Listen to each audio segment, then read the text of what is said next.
You are looking live at primetime action with Gil Alexander and Matt Brown on VSiN, the Sports Betting Network. Compete for free with the Modelo Golden Ticket Challenge. Join 3 UFC contests to fight for your share of $20,000 in total cash and prizes. Plus, find out if you'll walk away with the Modelo Golden Ticket and claim floor seats to every pay-per-view fight for a year. Wow. Head to DraftKings.com/Modelo now to get in on the action. Modelo, the official beer partner of the UFC. No purchase necessary. Must be 21 years old or older. Terms, conditions, eligibility, and rules are at DraftKings.com. Please drink responsibly. Gil Alexander, Matt Brown, Kelley Bidlin. It is our pleasure to welcome to the show for the first time, by the way, President, co-founder of DraftKings. It's Matt Kalish, everybody. How you doing, Matt? Doing well. How are you today? Doing very well. Matt, before I can ask you all kinds of questions, but I just want a human-to-human question first, which is, do you ever stop from the humble beginnings of DraftKings with you and your two co-founders, Jason and Paul, and you start as a fantasy site, almost a merger that happened that didn't, to today, and just the scope of everything. Do you ever stop and take inventory every once in a while and just soak it all in? It's really cool. I just put one foot in front of the other every day, to be totally honest with you. It's such a space that, things are changing really rapidly. Sometimes we don't know when a new state's going to launch, and we find out a day before, or a new product suddenly becomes available in markets, So things are just changing so fast. It's important to take it day by day and not to get too far ahead of ourselves. But it's been quite the ride for sure.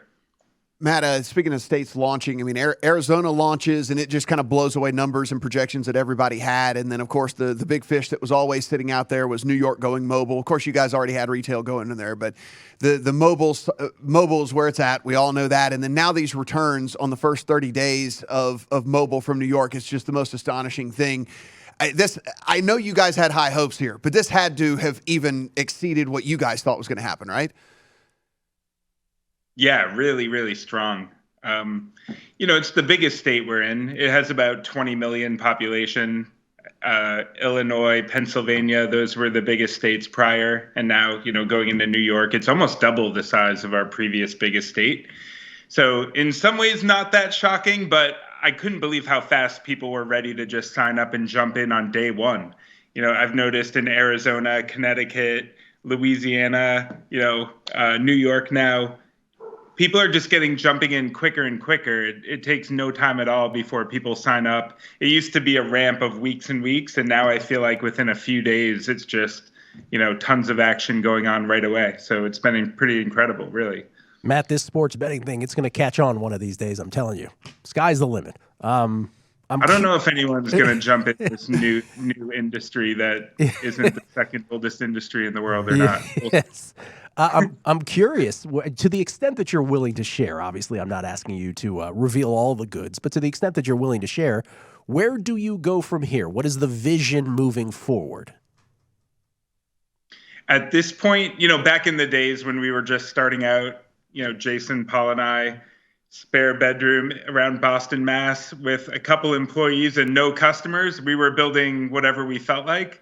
Now we have over 10 million registered users on DraftKings, and customer really drives a lot of our roadmap. So I've spent a lot of my time just in market, talking to customers, trying to understand what else is taking up time and attention and energy. And I found, over the last year during COVID and everything, for example, crypto, NFTs, collectibles, these other things really started becoming another avenue on top of sports betting, on top of fantasy and casino that our customers were spending time on. That's what led to us launching DraftKings Marketplace back in August. So we really just try to not get too far ahead of ourselves, let customers steer the roadmap. And what I'm looking for is what's taking attention, what's going on in culture. And, we want to make all of our existing products, best of breed. We want to focus on, we want the best sports book in the country. Same with fantasy, same with iGaming, but we also always have an eye on what's next, what else is going on in culture that's taking attention with our audience. Matt, that's a great segue for something that I wanted to ask you about anyway, was the NFT space. I know that you are very, very active in that space. And I do want to ask you, where do you see that kind of bridging the gap between, where does that fit in the sports landscape? Where does that fit in the gaming landscape and overall? I mean, I'm sure this is stuff that you guys are trying to figure out along the way as well. But, how do we work this into everyday culture? Because I think you would even say right now we're still very much on the ground floor when it comes to all that. And, as this younger generation continues to age, it will become more and more normal to them to have digital assets and art that is, lives on a computer. And, some people can't wrap their head around it right now. But I honestly think that there's a way that this does work into sports betting, fantasy sports, all the different things like that. Yeah, I mean, NFTs have really been a form of digital identity, same as collecting sports cards, physical or art, or just the clothes you wear, anything really that you associate with your identity. I feel like NFTs are the digital extension of that. And because it's online, because everyone can see, your social media profile, what you're collecting online, et cetera, it's much more scalable, than something like buying art, buying, physical sports cards. Everybody in the world literally can see like what you're into and get a better understanding of what you like or don't like. And the capabilities as well, play to earn and gameplay have been really just on the emerging front.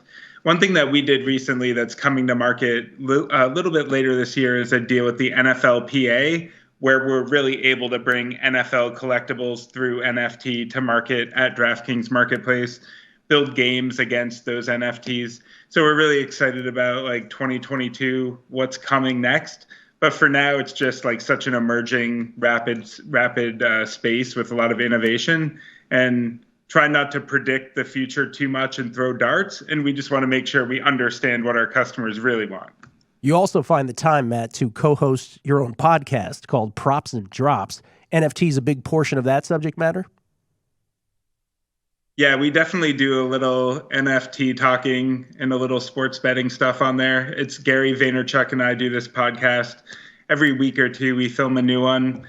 I just found there's so much overlap. The same people who are into, sports betting, casino games, whatever, day trading, stocks, crypto, NFTs, it's really the same, DNA. People just like predicting things. They like making an investment, trying to see how that goes in the future. There's just so much common ground there. So I think the way that sort of money is being gamified in a way is really an interesting space that millions and millions of people are really jumping in and doing it right now. Matt, you got a little bit more expendable income these days to maybe get down a few bets on the Super Bowl. So what are you looking at? Which side do you like? Are there any prop bets that you're in on? What's going on with you in the Super Bowl 56? I mean, I'm grateful that the Super Bowl is here. I'm a Celtics season ticket holder. I was feeling like things were going really well. We're a 6-game winning streak. Really, like, season is on track. And then, so I'm praying at the deadline we don't trade anybody. Trade 5 people. So, some of my favorite players got traded. We lost Jay Rich, Romeo Langford. I really was optimistic about Dennis Schroeder, like one of my favorites. So freedom. So I needed a distraction from that deep pain, and the Super Bowl is here, which is exciting. Even though Pats aren't in. I'm really excited about it. I was joking with my friends about my coin flip alpha, where I was like 29 tails, 26 heads. So we know heads is due. Public's fading heads. It's like 40% of the action is on heads. Heads is due. We know heads is due. It's got to be, right? How could it ever not be exactly 50-50? That's right. So that wouldn't make any sense, right? Yes, of course. Yes. Did you make any prop bets? Did you bet on the game itself yet? Did you do any of that?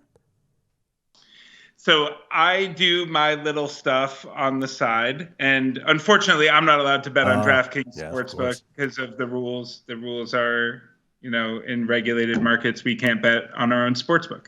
So unfortunately, I have to go elsewhere with it, to a place not to be named. However, I like to make my fair share of sports bets. So Like, it's clear to me at this point that everybody's really praying and hoping that Joe Burrow equals like the next Tom Brady, and that it'll be a really seamless thing where he just like starts winning all the time. And a lot of people seem to be buying into that, like Bengals getting tons of support on the betting side. So I feel like I just got to go with like the underestimated Matt Stafford can throw for 5,000 yards in a season. Really just seems to me like he's not going to be like put off by how big the moment is, and he's just going to deliver. Cooper Kupp is like best season ever of any wide receiver. Cam Akers is back in the game. I'm sure he'll have everything together. Odell, like I'm Rams, so I'm really going to take the opportunity to lay 4 and take the Rams. There it is. Matt, appreciate it. Matt Kalish, president and co-founder of DraftKings. Thank you so much. Coming back on VSiN.